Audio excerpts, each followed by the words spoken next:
Finance Minister Nirmala Sitharaman will deliver her annual budget speech on the 1st of February. This is her 8th budget speech, which in itself is a record.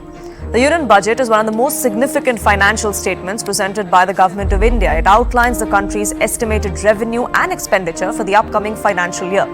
Now, before the budget, an equally important precursor is presented, which is known as the Economic Survey.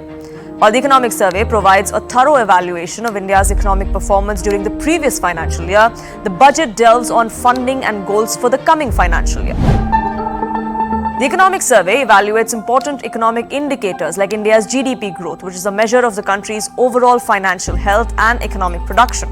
It assesses inflation rates, which impacts purchasing power of the country's citizens. The survey also monitors unemployment rates, labor market conditions, and job creation. Fiscal deficit is keenly watched on as well. The difference between government's revenue and expenditure is assessed in this very survey. Now let's talk about the budget itself. For millions of Indians, this budget boils down to one simple question: will income tax rates go down this year? Every year, India's middle-class taxpayer hopes for relief that would ease financial woes and policies that would enhance social security. More often than not, that does not happen. The middle-class taxpayer is left wanting. Could that change this year? Well, many believe there's definitely room for it. Inflation is proving to be stubborn. Prices of food remain high. Joblessness is also a concern. The government could lower tax rate themselves or raise the exemption limits, both of which would lead to a loss of tax revenue for the government. But many say that the centre has very few tools that are left to spur the economy, and easing the tax burden on the salaried class could give the economy a much needed boost, because that would mean more money in the hands of the citizens of this country. Now, key expectations of the Aam Aadmi include revisions to income tax slabs under the new tax regime. A major proposal on the middle class wish list is making annual income up to 10 lakh rupees tax-free if you choose to be under the new tax regime. Experts hope that an increase in the standard deduction limit on income tax, which would provide essential relief to middle-class families, it would also boost disposable income and would only encourage greater economic participation. Other sought-after tax reliefs include higher exemptions for home loan interest, tuition fees, insurance premiums. There's also a growing demand for introducing a voluntary NPS contribution deduction in the new regime. Now, currently, there are two tax regimes that you can choose from. Speculation is mounting whether Finance Minister Nirmala Sitharaman would actually bid farewell to the old one altogether. Over the last few years, there have been an indication to that extent too.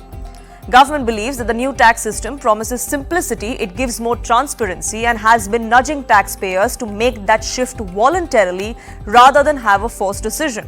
That would mean incentivizing the new tax regime, which at the moment gives no deductions.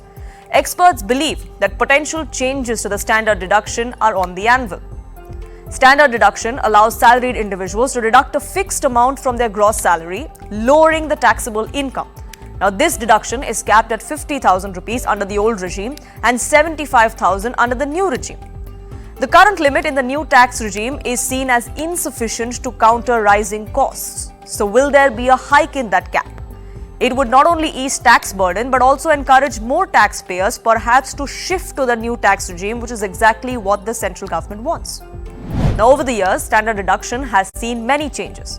It was introduced in 1974 under Section 16 of the Income Tax Act to simplify tax compliance. Then in 2005, under the UPA, it was abolished in the Finance Act, leaving taxpayers without any benefit for over a decade. 13 years later, this provision was reintroduced at a cap of 40,000 rupees, replacing transport allowance and medical reimbursement. A year later, that was hiked in the interim budget to 50,000 rupees, benefiting both salaried class and pensioners alike. 2 years later, when the new tax regime came into effect, the 50,000 cap was applied to both regimes. And last year, a year later, it was raised to 75,000 only under the new regime. Now, expectations are high, but the finance minister needs to balance growth, welfare, and economic stability. A second term for Donald Trump, China's expanding global influence, and India's somewhat muted GDP growth makes Nirmala Sitharaman's job even tougher.